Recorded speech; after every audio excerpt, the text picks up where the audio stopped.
Hey everyone, so in this video I'm going to show you how to set up Roblox Authenticator on PC and mobile. So first of all, you need to come to your browser if you are using a PC, and you can open your app if you are using a smartphone.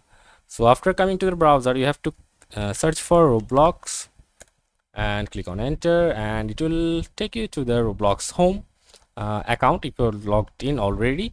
And after that, if you are using a smartphone, you have to open the app, and after that you have to go to the settings. And after coming to the settings, yeah, you are watching there are multiple options here. You have to select the security options from uh, the app if you are using a smartphone, and the PC uh, browser if you are using a PC or laptop. So after coming here, you can see all the options to open a 2FA authentication for the security purpose of your account.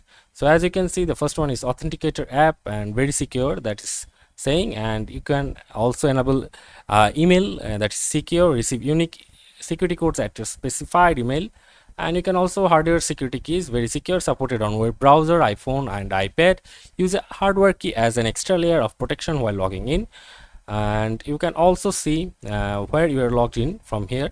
So for the 2FA authentication, you just have to click on here and enable the authenticator app, and download the app on your phone to generate unique security code. Suggested apps including Google Authenticator, Microsoft Authenticator and Chuilo's Authi.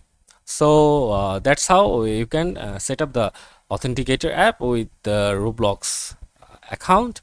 And you must have a smartphone to manage your account with this authenticator app. If you are already using the app on your smartphone, that's very good. And if you are using a PC or Mac or laptop, you must have the app, download the app, and you just have to connect it via a QR code. And that's it for this video. See you on the next one.